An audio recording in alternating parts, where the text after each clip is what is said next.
Hello and welcome to Wakesho Television, the voice of freedom. Tonight we're so much blessed as we at Wakesho TV, we source out the best for you, the best for everyone, and we are aiming to bring the best. And you are the best and you deserve the best. And today we have a guest, and this guest is very, very well known in the area of entrepreneurship. She has done very many things, and as we're going to hear from her, they say from the horse's mouth. Her name is Angela Nantongo. She's a graduate from Makerere University, and she did development economics. She's the mind behind Damic Uganda, and you are very much welcome, and welcome, Madam Angela. Thank you. Yeah, it's a blessing to have you at Wakesho Television. And Wakesho is a youth hopeful for a better tomorrow. And when you talk about youth, you're talking about development, you're talking about energy, you're talking about vigor, you're talking about power. And it is only in the dictionary where success is obtained for work. And I know you're a hard-working person, you are a passionate youth, you are an incredible youth, and you have a story to tell. Today, you're going to tell us, what is Damic Uganda? What is it? What do we have to know about Damic Uganda? You're welcome. Thank you once again. I'm Angela Nantonga from Damic, Uganda. I and four other friends started Damic Uganda in 2016.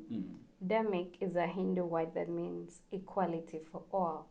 So our main vision is to enhance children's access to quality education by empowering their parents or guardians through development programs like beekeeping, briquette making, tomato growing.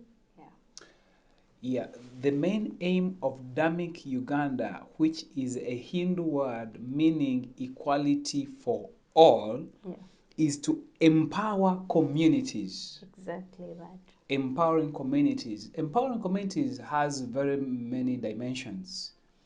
Which specific area in empowering communities do you tackle, do you handle? Economic development and education.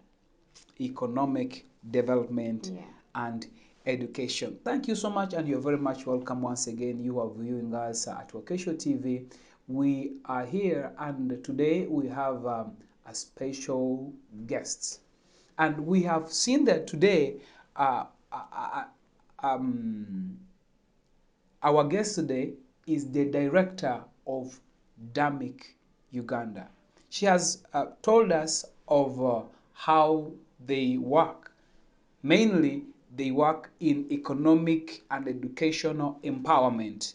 They are the voice of economic and educational development in the communities where they are working. Currently, where are you working and where are your offices? We are currently working in Kabembe Rural Community. Kabembe Rural Community. Where is Kabembe? Mokono district of Kayunga Road. Yes. So at the moment we are targeting 2 villages in Kabembe communities. That is Kalebera A and Kalebera B. Okay. So each community we are empowering 50 women, those 100 women, through honey beekeeping. And we are supporting 2 children per beneficiary in school at the moment. So the women are encouraged to make KTB hives. So at the moment, each woman has 5 KTB hives. Beehives. Someone may not know the differences between the KTB and the ordinary and the transitional and other types of hives, but they make hives, and these hives which can have like how many kilograms each? On average, 12 kilograms. 12 kilograms each hive? Yes, each KTB. KTB means Kenya Top Bar Hive. It's a modern hive. Okay, Kenya Top Bar Hive. KTB. bee. Very good. Now, these women, they are empowered to have these beehives. Exactly. What do you do to them, and what the process is? Yeah. We go to these communities. We don't just go and start Yep. training whoever we find. No. First of all, we talk to the community leaders. That is the LC1 chairman, Yeah. who helps us identify the most vulnerable women in this community. Yeah. So then we start evaluating. We give them forms that they fill in. We mainly target widows, women whose husbands are not supporting them. Yeah. But despite the fact that at the moment we are supporting women, it doesn't mean that we are leaving out the men. Yeah. Yeah. We involve the men through quarterly focus group discussions. We encourage the men to support their women. We encourage the men to help their women to make the hives, because at the end of the day, when the honey is harvested, it's helping the entire family, not only the women. It's helping the children, it's helping feed the family, and the man is also part of that family. Yeah, sure. Yeah. Wow, that's very good work done there.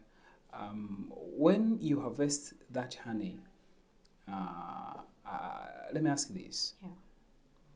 Each woman who is benefiting from this program, how many hives can one have in order to have enough to support the children at school and some to live on? At the moment, we are encouraging the women to have 5 KTB hives.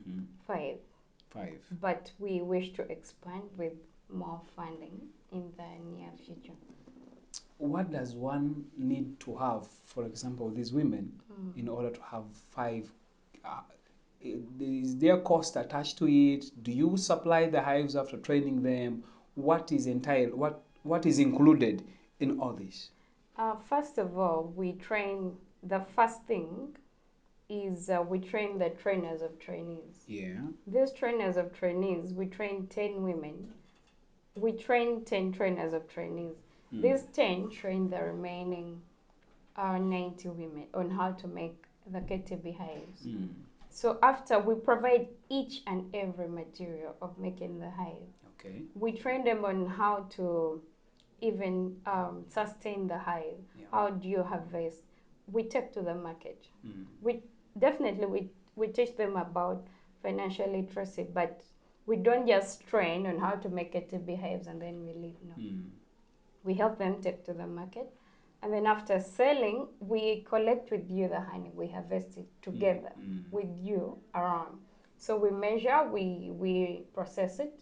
We tell you your kilograms are 10 or 5 or 2. It depends on your hard work. Have you looked at after your apiary? Yes or no? So if you get 2 kilograms, that's what we are taking to the market. Okay. So, and then we saw your 2 kilograms, and then after we tell you we've gotten this out of your 2 kilograms, so we are paying fees for your child, and then the other balance is for your own Upkeep, like upkeep, look after yourself, look nice. Yeah. Yeah. We are looking at what these women need, like for example, what they need to have. You say that you provide everything. Yeah. What does one need to do? Okay, you have come to our village. You have trained those TOTs, the train of trainers. They have come and trained our women in our village, in our area, and they have now known how to do everything. You provide the hives. Is there any fee attached when these people have been like piloted that we are going to do this project in this area? Is there any fee attached to that? No, we don't charge them any fee whatsoever. Okay. Everything is free of charge, from the making of the hives to the taking to the market. Okay. Even taking to the market, we cater for that. Okay. That's part of DAMIC.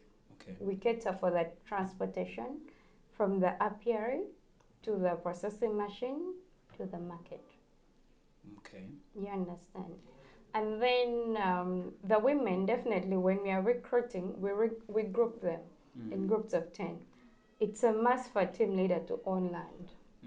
That's why each group keeps their hives. Okay. Yeah, it's a must for a team leader to have land. And the team leader should be passionate. You should have leadership skills. We train them on leadership skills. If you're not there, the team leader recruits this team every after 2 weeks, and they go look after their apiary. Then call us, tell us, you know what, there is some honey, please come and harvest. Yeah. Do they do it in a group or in a group? Yes. Okay. The group leader must have land, Yeah. enough land, Yeah. where where you construct Apiary. an apiary, Yeah. and then each one, each one's hives are marked. Exactly, yes. All right. Is it according to the capability, if I can manage 7 hives or 9, or it is uniform, all of us, we have to have 5, 4, 3, or? Sometimes it depends on your capacity, but now our funding limits us to 5. Okay. Because at the moment, when you're making the KTB hives, we look at quality timber. You don't just buy timber. No. The timber we buy is expensive, so that limits us to 5 hives per now. That's so beautiful, and I'm so pleased that you're touching the youth. You're giving them education. You're enlightening them. By the way, as someone put it, instead of casting darkness, it is better to light the candle.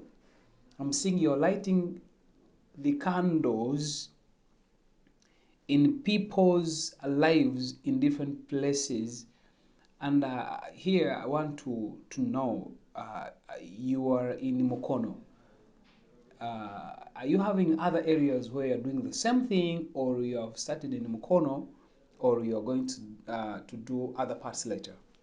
At the moment, we're in Mukono, but we're going to expand with time. Okay. Yeah. What is your projection? As in, you're going to, we have this in 5 months, or in this year, or in 5 years, want to cover Central region, Eastern region, Western region. What is your projection, as in 5 years, 10 years? At the moment, we are looking at quality of the honey. We are not looking at quantity, because now we started in 2020. Yeah. If we wanted quantity, we would have been everywhere, because we've been called to train so many other women. You understand? But we cannot go somewhere else if these ones have not yet understood what beekeeping is, because somebody cannot learn within a week or 2 or 3. It's a process. It's a learning process, and you have to be patient with these women. You understand? Step by step. But in the next, probably in the next 2 years, we shall be in Masaka.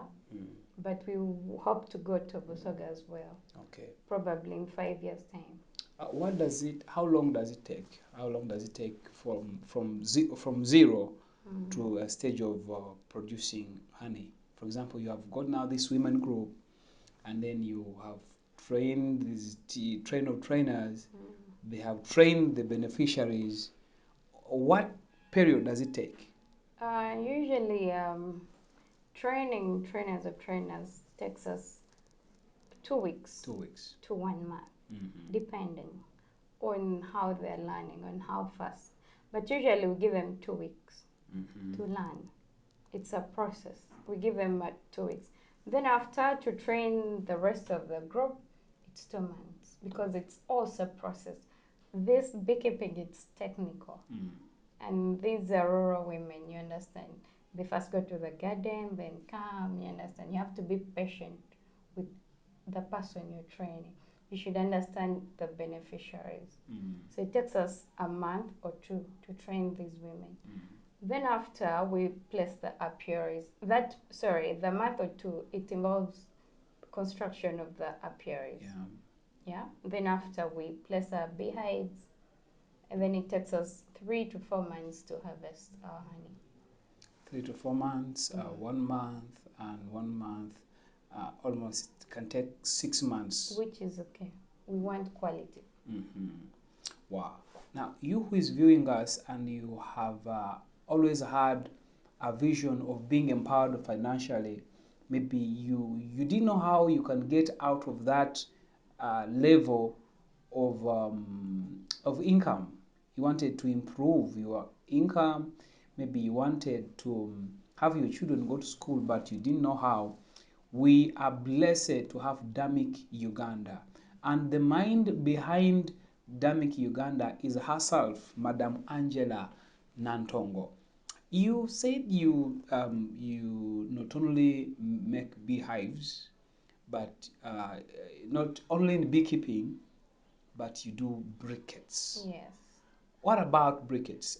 Do you do alongside beekeeping, or this is another program, or you started with one and then you improved to another? Tell us more. With briquette making, we are partnering with Fireball Energy Uganda. It's Fireball Energy Uganda introduced this program to us. Yeah. So we train the women on how to make their own briquettes. Reason being, they used to when we introduced beekeeping, there was a lot of cutting trees. Yeah. Because the women use this firewood to cook and all that. So we realized what is the alternative to this, and firewood is not good, especially for health for the women. Smoke. Yeah, so we introduced briquette making. We gave them an alternative. You understand? So we went partnered with Fireball Energy. They provided machinery and everything. So we are now making briquettes with the women. We employ the women to make the briquettes. Yeah. Now you do alongside Fireball Energy. Wow. Yeah. Fireball Energy, thank you so much for identifying a need, especially now we are having climate change issues. Yeah, exactly. You are coming in to address this, and we really need the youth to be on board. Because now, the changes which are taking place in the world today, they mainly ride on the back of the youth. The youth have been used for wrong reasons. But we appreciate your efforts to identify the ways of empowering these youth so that tomorrow they can stand to liberate their own homes, their own families, and their own nations. Because an empowered youth is an empowered city, an empowered society. Wow, that's so beautiful. You talked about processing. Do you process this honey yourselves, or you partner with another company which processes this for you, or how do you do that? At the moment, we don't have the capacity to process use a machine. So we use the trainers. We work with Bee House Products Uganda. Bee House Products Uganda. Product Uganda. Yeah. So they trained us on how to process locally using a nylon cloth, which is okay, which is good. And then afterwards, we take to them and they process for us in their machines and we take to the market. Wow. Yeah.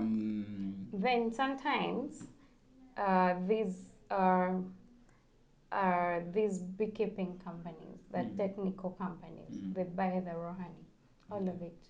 Okay. Yeah.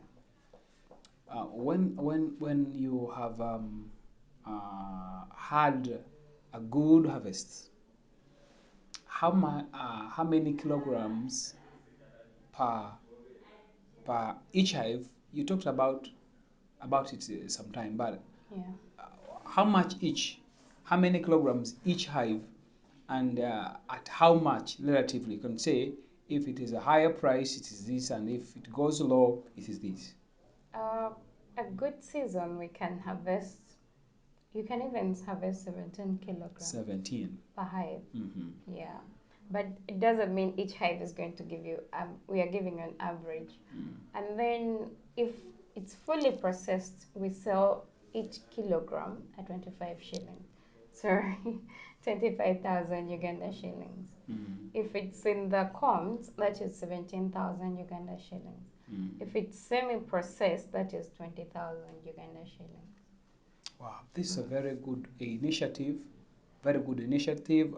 Congratulations and thank you so much, Bee House Uganda and Fireball Fireball energy. Energies. Yeah. Yeah, and it involves a lot. It involves a lot. It involves hard work. Yes. And Patience. Patience. Passion. You said you have a team. You have a Yes. team of four. Other people, yeah. Four people.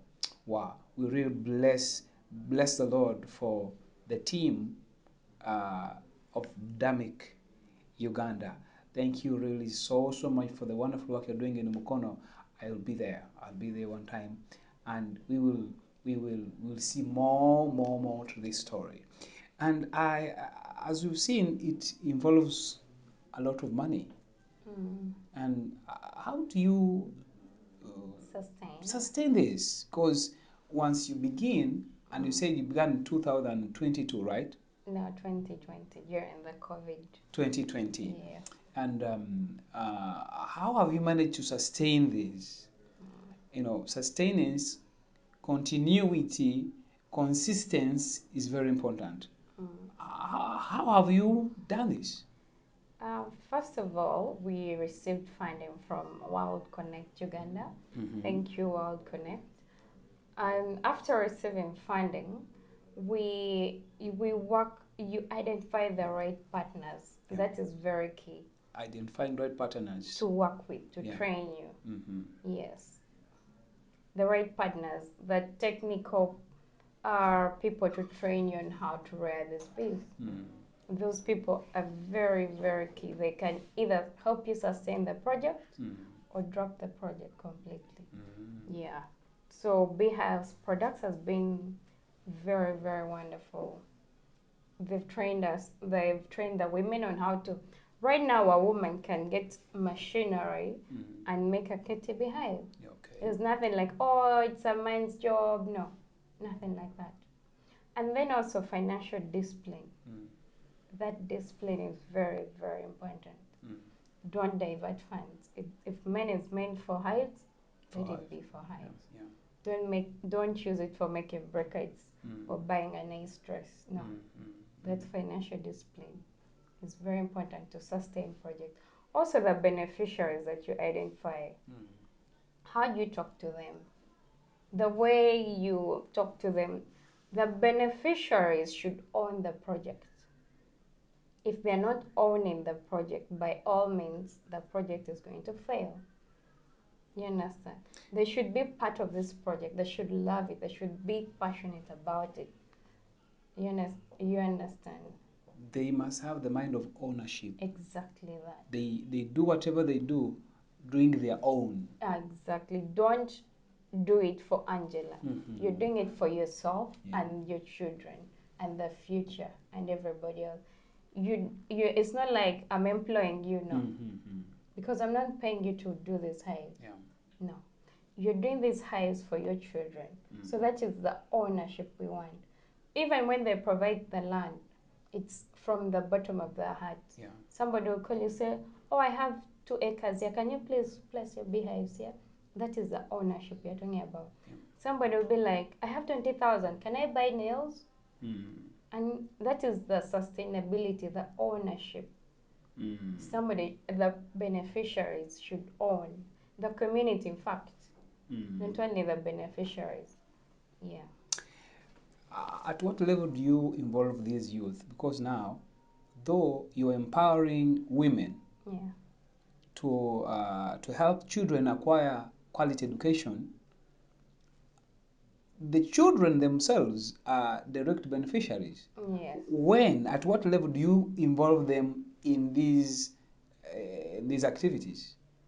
During holidays, like especially when we started this project, there was an outbreak of COVID. Children were not going to school. They were home. So they helped their parents. So that is how we involve them. Weekends, they're not going to school. Go look after the apiary. put on your beekeeping kit, because we provide that as well. Go to the apiary, learn how to do beekeeping and all that. Yeah. Wow. Two things I have got from what we are sharing, that it takes teamwork, number one, identifying right partners, Exactly. and then ownership, the spirit of ownership Community ownership of the project, Yes. and having the passion to move from ignorance, yes, coming from a certain state of being, uh, to be self-independent. Africa is full of resources. You find most countries, they don't have what, like we are talking about. They don't have anything natural. But here, with all these resources and with such a minds, thanks to Damic Uganda, uh, we are bringing out the best out of ourselves. It means we can be financially stable if we harness, if we use the resources, if we take advantage of the opportunities of the weather. What are the conditions which help this project to be fruitful? For example, is it seasons? What there are some conditions which help this program to thrive, other than financial support, other than the community to be willing. What other natural conditions which support this project? At the moment, Mukono is becoming an urban place. People cutting trees to build. So what we've done is we've planted bee forage. Okay. And that is, we've planted sunflower and all this coffee and so many other things that help the bees to make, to to do it. I don't know. That helps the bees to Produce, to produce honey. yeah. Okay, the presence of natural flora. Yes. Um, how does rain help? Rain is also good because Does it affect you positively or negatively? possibly yes, because it helps the whatever planted to grow. Okay. Yeah, the bee forage. Wonderful, wonderful. You are watching Wakesho TV. And today we are having Miss Angela, the great mind behind Damic Uganda. Now, I want to know from you. You're still very young. Not very young, but you are still a youth. How did you get this? How did this all come about? You know, having passion for the children, not going to school, having a heart for women. How did this all come about? While in school, what is the story behind this story? Uh, Helping children acquire quality education. It's something I've always been passionate about. Yeah. When I was growing up, we had neighbors, despite the fact that we were attending school and never home because of faulting fees and all that. But the children were played with. They were always home. And their parents were always at our home asking for a favor from our parents.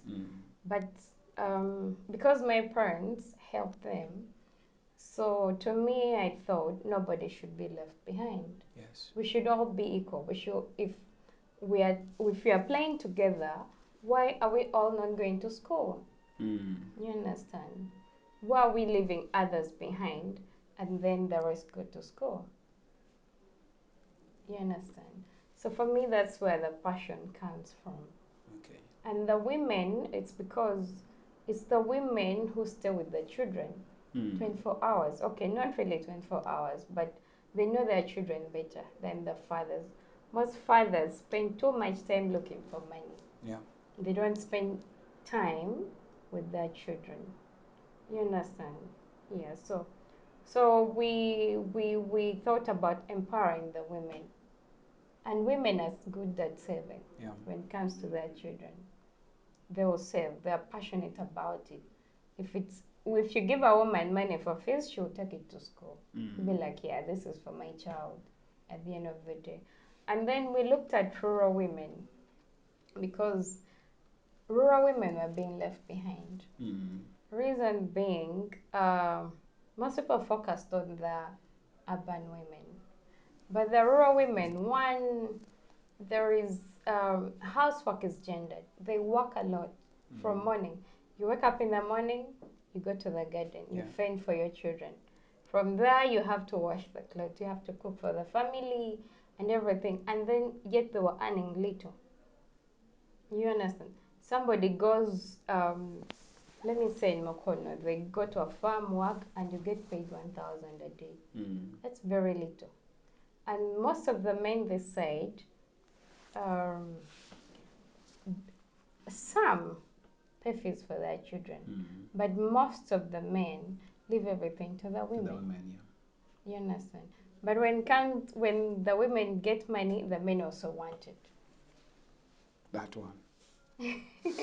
That one, yes, that one. So that's where we came and we were like, no, we need to empower these women. Those women are brilliant, but they lack the opportunity.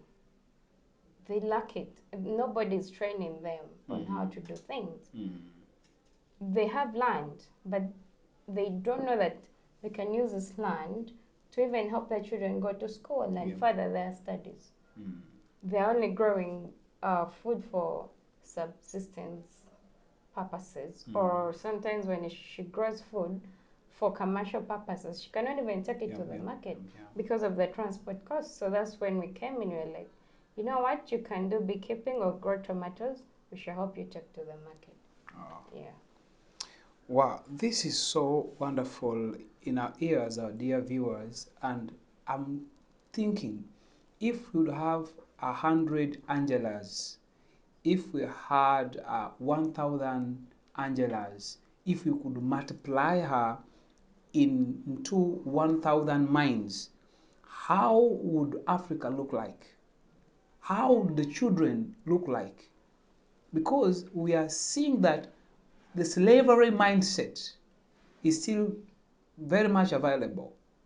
We are still ignorant of how we can come out of one level to another.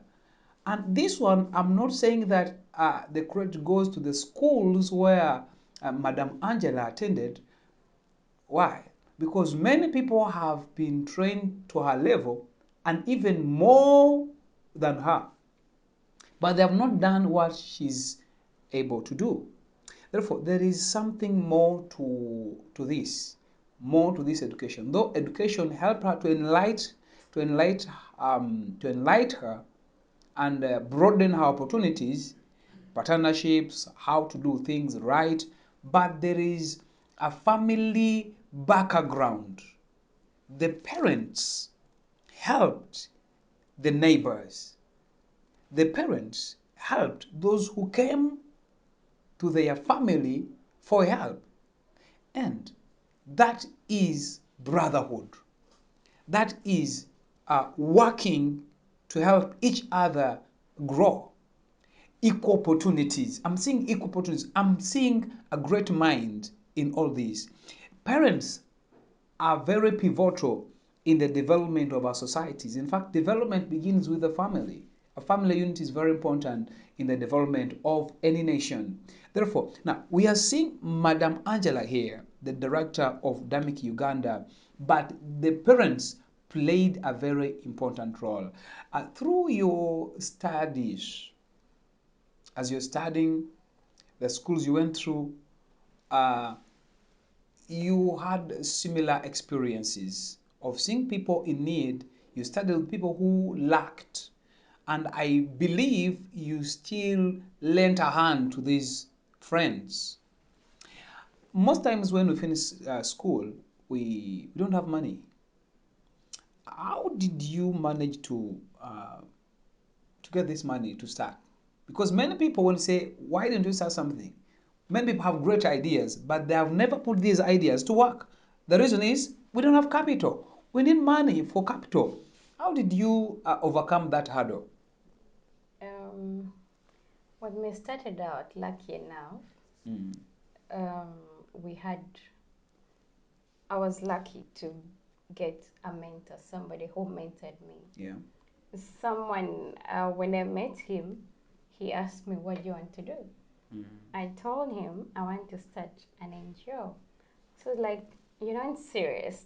An NGO? Yes, to Sure. help. Yes, that's what I told him. Then he told me, you're not serious. Get back to me after 5 days. I want to give you 100 million. If I give you 100 million, I want you to start serious business. So after 5 days, he asked me again, what would you like to do if I give you 100 million? Still, I told him I want to do an NGO. He's like, oh, probably you're serious about it. So that gentleman he mentored me. Then he told me, he encouraged me to bring together like-minded people, young people. So when I went back to the hostel, I told my friends that this gentleman is going to help us do A, B, C, and D. Can we do it together? Some of them asked me so many questions, definitely like, oh, how are we going to sustain it? What if he leaves? Things like that. Like, no, we can sustain it as long as we get it registered.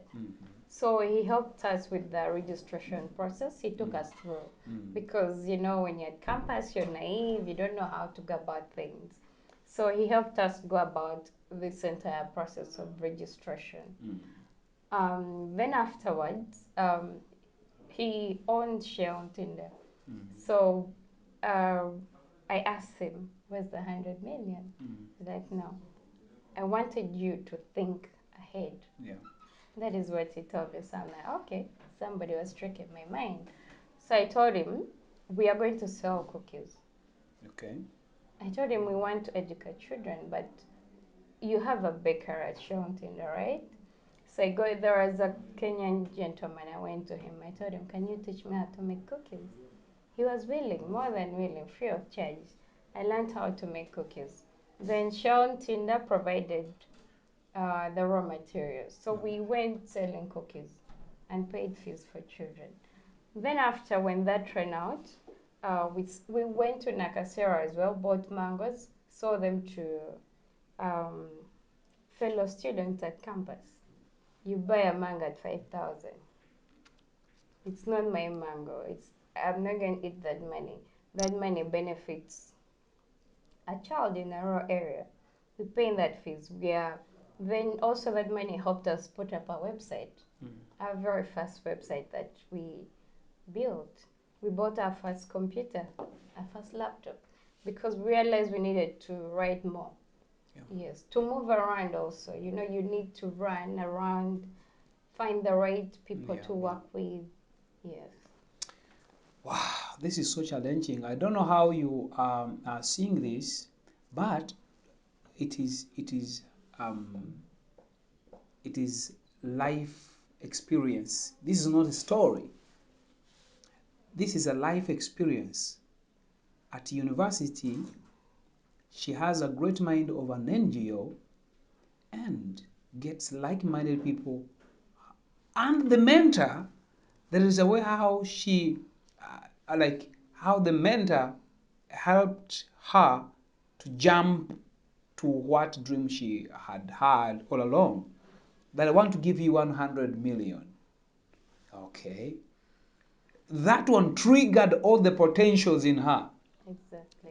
It helped to discover who you really are, your real potential. Exactly. By the way, part of what our Kesho organization does is helping people to discover their hidden potential. Because we are created in the image of God with much potential to do great and awesome things. I'm looking at campusers. I'm looking at these girls at campus selling cookies, giving in to learn how to make cookies, sell them to save money to help the children go get better education and have a better society. Not only that, selling mangoes, Yes. mangoes, a campus girl. Today at university, we are getting people who are uh, uh, killing their destinies, killing their dreams at university. In fact, to some, a university is a death trap to many. Many destinies, many dreams are getting destroyed. But thank God, you are an example of great minds. I'm so grateful, really grateful for that big heart and the great vision you have for the youth, for the society, and for Africa. Yeah, Thank you. and there are very many challenges I expect you must have gone through. Yeah, to be where you are now, you may think that you have not done much, but you have done a lot. Standing through the storms, surviving through the storms of COVID, though there are some people who are standing with you, but that one cannot stop challenges from coming. I expect there are some challenges you have maneuvered to be where you are right now. What are the some? Um, Challenges are many. One, you wake up one morning and there is no funding. Mm-hmm. Does that mean you close? Does that mean you continue? At the end of the day, it's up to you Yeah. whether you continue or close the business. But you choose to move on. How? The financial literacy I talked about, Yeah. the sustainability. When you harvest honey, when you've sold mangoes, when you've sold the cookies, Mm. are you saving? You need to save Yeah. to sustain this organization, because you need to move administration, uh, keep the children in school. You understand? Mm-hmm. And then you're going to face rejection. Yeah. People are going to look at you as, you're lying, you're wasting our time, go away. Sometimes we were selling the cookies to the corporates. You knock at somebody's office, somebody tells you, don't waste my time. Mm. Or somebody is not going to give you attention. Yeah. Which is okay. Do you cry? No, it's their loss, not my loss. Because they're not contributing to the society. Mm. If you're not listening to me, then how are you listening to the people you're leading? Yeah. You understand? So we don't care about that. We have to move on. Challenges are part of life. Yeah. They shape us. That is funding issue. What you? What other challenges? Because no one rejection, yes. Funding, yes. What are other hazards? Because there are some people there, Yeah. they want to do business, but they think there are more problems than opportunities. In this, when there are challenges and you have overcome, you become an inspiration. Yeah. For right now, even when it comes to the beekeeping, Yeah. sometimes you wake up and the snake has eaten the honey. Mm. Yeah, that is also a challenge where the pests, Yeah. the small insects are going to destroy the hive. All those are challenges we are facing at the moment. Yeah. People are asking today that government, where are you? There are some songs people listen to that government, where are you?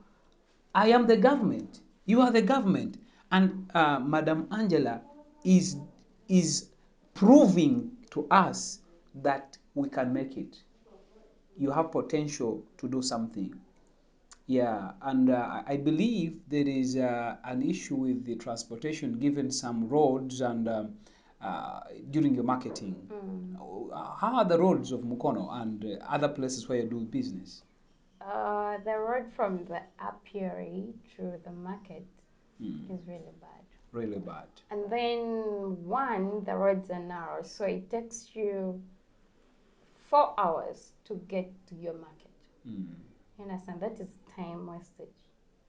You understand? So if you tell somebody, probably a client is waiting for honey, you tell them, please wait for me at 7 a.m. mm, You may find yourself reaching there at 8 a.m. Sometimes it's your fault, sometimes it's not, because the jam, the bad roads, yeah. Then the transport costs are high. By the time you reach the market, there is no profit. mm. Yeah, but we are being trained by Bee House products. So now to go about it, because now they're buying from the hive. Okay. They're buying raw honey from us. Yeah. Mm-hmm. Wow, that's so beautiful. As we come to a close, someone would like to hear, where do you sell your products? You make briquettes, you produce honey, and you grow tomatoes. Where is your market? Where do you sell your honey? Where do you sell your tomatoes? Do you export them? Do you what is your market? The tomato project phased out, Okay. but we used to Nakasero market. You go with a sample, you approach somebody in the market, you tell them, you know what, I'm selling these tomatoes. Can I bring for you on such and such a day? They're like, please. You just bring your truck to the market and that person offloads, gives you your cash, go home. Okay. And then the honey, we usually these technical bee bee like bee house products. Yeah. They buy from the hives. They buy the raw honey. If you have 400 kilograms, they'll buy that. Okay. That is the advantage with honey, is that there is market. There is a market. A lot of market for the honey. Yeah. And then the supermarkets, the restaurants, all those people. Yeah. Do you have programs of plans of processing? No, the president has a mind and a heart of adding value to locally made products. Do you have plans of adding value to the honey? Yeah. And is there any intervention with the government in order to help you to establish either machines or programs to help you add value to your products? Yeah, we have plans. The value addition plans are in the pipeline. At the moment, we want to start with candle making. We've already bought those machines to make candles. Yes. And then regarding the processing of the honey, that good quality, pure honey, we haven't thought about working with the government. Okay. But thanks to you, we are going to put that into consideration. Yes. Wow, it's so wonderful, and it's been so beautiful hosting Miss Angela Nantongo at Wakesho TV. Wakesho, Youth Hopeful for Better Tomorrow. Wakesho TV, the voice of freedom. We are so grateful to have you, and the world is appreciating what you have done and where you're going. There is a call you want to make to the youth, to the stakeholders, to parents who are there, and some fellow campusers and other potential people who have dreams of doing something. Some remarks to them as we come to the close of this program. To the youth, I would say that nothing is impossible if you give it time. Yeah. Yes, nothing Patience. is. And if you're networking with the right people, Yeah. networking is very key. One of the other mentors told me that if there is a conference, please attend it. Yeah. And showing up is very important. If you're invited, please show up. You never know.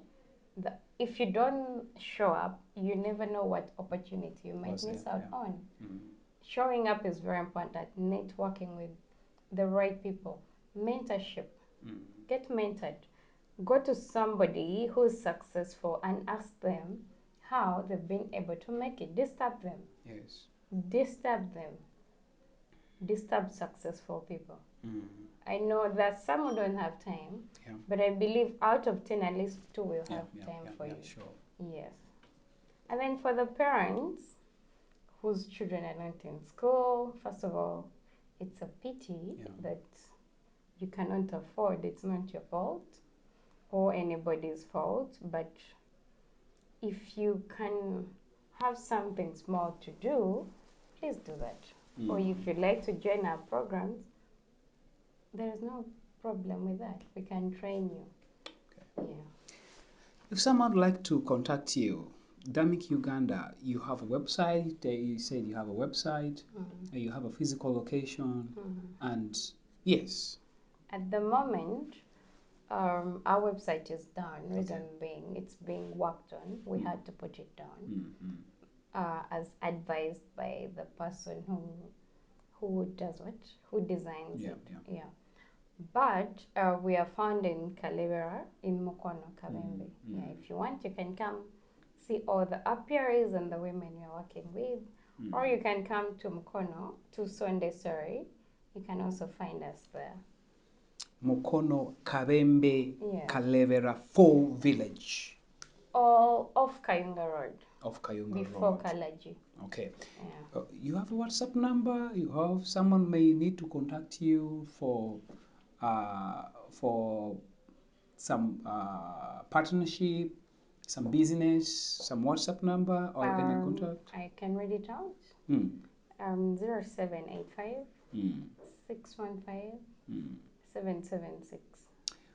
And then the Airtel is 0708 56 2345. Beautiful. We are so much blessed to have you, Miss Angela, on Wakesho TV. And on behalf of Wakesho TV, Karuhanga Charles, and the whole team, we are wishing you the best and see you next time. We thank God for the incredible youth. May God bless you so much. Thank you for loving Wakesho TV. Thank you for the great work you're doing. God bless you so much. Thank you, Chief, for having me. See you.